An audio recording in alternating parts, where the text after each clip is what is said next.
Hey, we're out in the garage with Valerie, the 66 Bug. I did run that full tank of gas through the car, and while I'm driving around, intermittently, especially in the morning when it was cold, I was hearing this bearing noise in the transmission when the car is parked. And then I started hearing it as I'm driving down the road.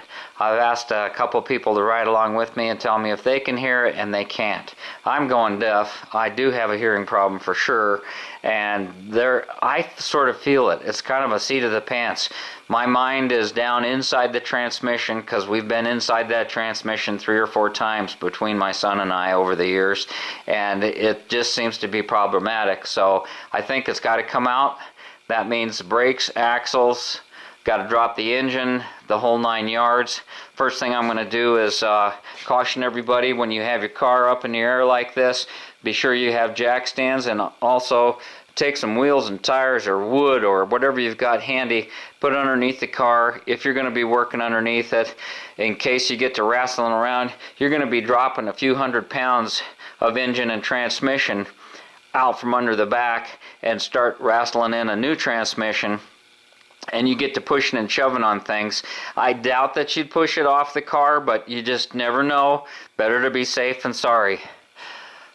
Since we went for our last ride, I replaced the radio. The other one did not function at all. I found a Kenwood on sale over at Best Buy that put out 22 watts. A little 4-speaker setup with the USB attachment there. Works real good. I'm happy with that.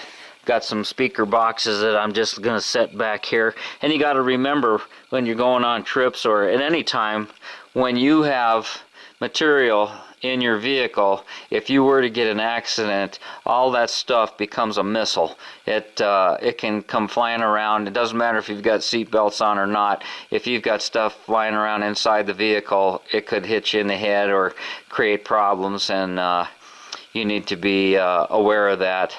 So I'm going to be putting stuff in tubs.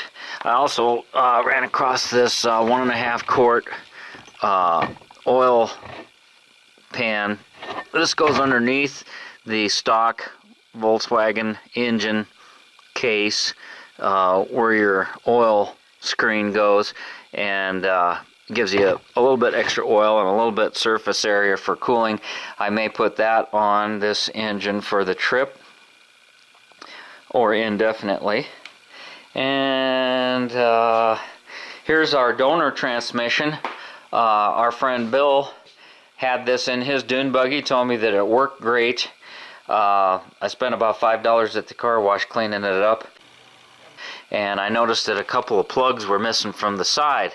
These plugs have springs and balls underneath them that go into detents on the shift shafts that go back and forth in here and shift gears. And if you go back on my transmission videos, you'll see close-ups of that. I won't go over that again.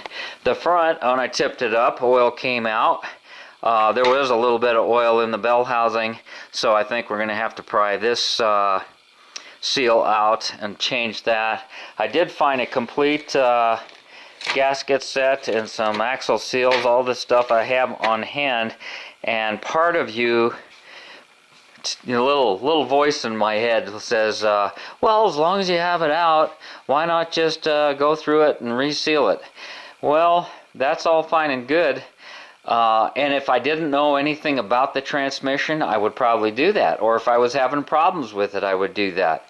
But the thing of it is, when you've got a 45-year-old transmission, you start getting into things, just snooping around, you're liable to disturb something that's currently happy.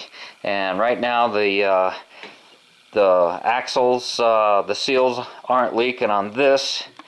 Look at this. I took this off to look at it the other day and get the axle nuts loose. Trying to decide what I want to do exactly, because I'm really not in the mood to do that. But we might have a change in the weather here. If I drop this on my foot, it might really take me out of the mood. So, you know, we've got our brake shoes here. We've got a good drum. This normal appearance, but I don't see any oil leaks, and that is typically a spot to get oil leaks, so not a problem there. You can see we've got transmission graveyard, all kinds of pieces. I do all kinds of crazy things, cut up my transmissions. You get pieces of this. It's great to throw in campfires.